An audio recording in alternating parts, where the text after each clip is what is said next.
For today's video mga kaibag, mapunta ako ngayon ng ng Mahinhin at saka ng Dampingan, yung dati kong pinuntahan. Mag New Year ride tayo mag-isa, wala tayong mga kasama kaya busy sila, kaya ako lamang ang mapunta. Kaya nakarating na ako ngayon dito sa Mahinhin. Pwede na hinga ko lamang saglit itong motor at medyo nag-ainit ng maigi, kaya ayan, nasa Mahinhin na tayo. Yan, kaya maya maya lamang ay makakarating na tayo sa Dampingan, kaya better watch out. So ngayon guys, halos 40 minutes akong nag-rides papunta rito sa Hinapulan, Mahinhin.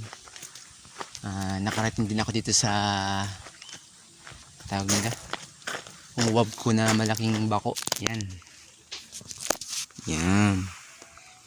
Ito nga pala yung pinuntahan ko noong nakaraan, kasama ko yung aking mga kaklase. So ngayon, makuha muna tayo na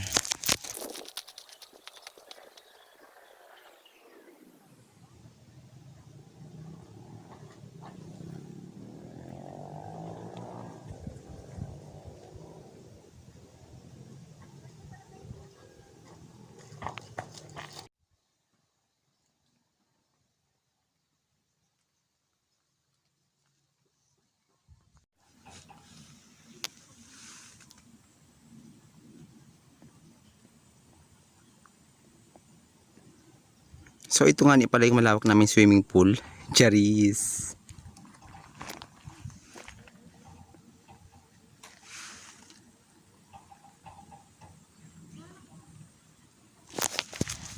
Ito nga pala yung stock reserve na inamin na dati, yung nasa una kong vlog.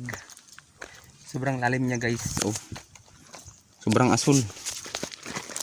Kaya kung tingnan mo dito sa ilalim, nakakatakot. Sobrang lalim niya. Ayun na, pwede kayong mangingisda yan. Andito pa nga pala yung dalawa. Yung dalawang wab ko na hindi na nagamit ng matagal na panahon. Sa mga naghahanap ng grasa dyan, marami pang grasa. Kita nyo naman ang laki ng bearing. Yun. Yung mga naghahanap ng grasa sa motor, andini. Kuha lang kayo. Ang dami. Yan. Kung ako lamang talaga may masasakyan, ay asakay ko ito pa uwi. Kaso lamang ay wala. Ang laki naman talaga yun, parang isang buong building. Tapos tingnan naman yung gulong niyan. Napakalaki. Kung maakit ako sa taas. Wait. Maakit ako sa taas. Amazing, napakalaki ng engine. Para talagang isang buong bahay itong loob nito.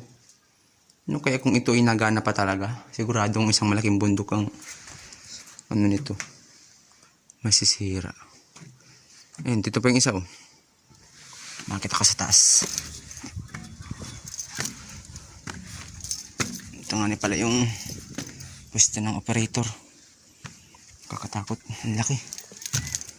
Dito na tayo sa ibabaw.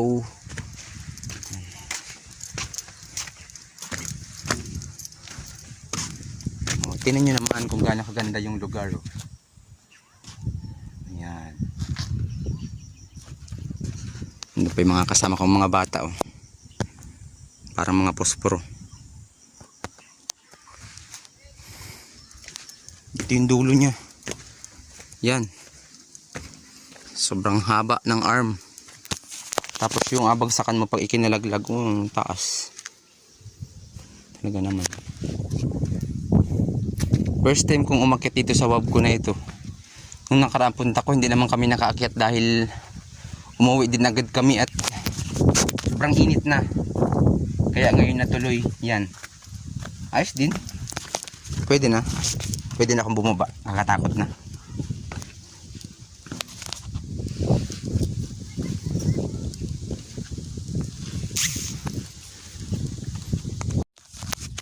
Kagandahan lamang talaga pag pumunta kayo dito sa Dampingan, bukod sa presko yung hangin, Yung tower ay ano, malapit lamang o tanaon nyo lamang doon sa bundok. Ayun o. Kaya hindi kayo maboboring pag pumunta kayo dito. Kahit kayo ay kahit aisa ka.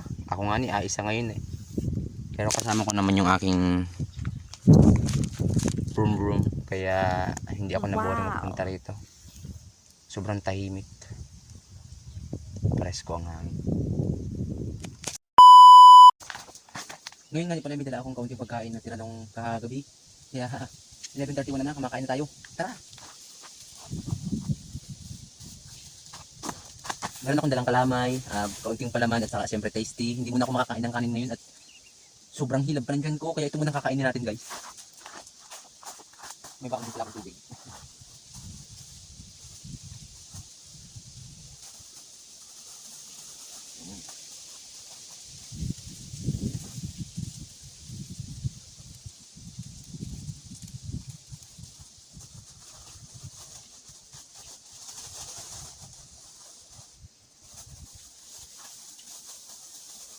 Siyempre, huwag kalimutan ng kutsara.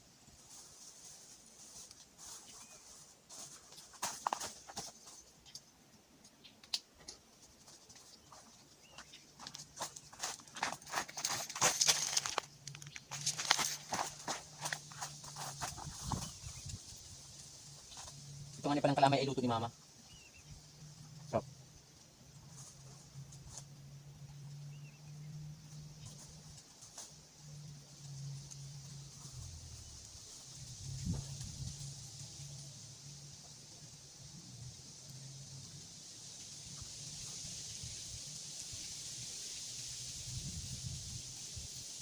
kain tayo.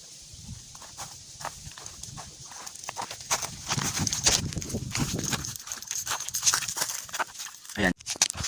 Kaya oras na kayo mag-rides, huwag niyong kalimutan magbaon ng ganito, mga pagkain, tapos syempre tubig. At syempre kung kayo naman ay may hiluhin, magbaon din kayo ng mga yung napaamoy sa ilong para syempre makontrang hilo. Yan lang mga basic tips galing kay Kaaybag na dapat nandiyan daan. Maawi na tayo. Shoutout nga ni pala kina tatay saka kay na kuya. Hindi ko na-expect na kapares ka pa ng damit inspired kay Katagumpay ay syempre ay maawi na tayo at tayo ay malayo pang biyahe. Kaway-kaway na lang tatay. Saka si nanay. Di na po ako. Salamat po.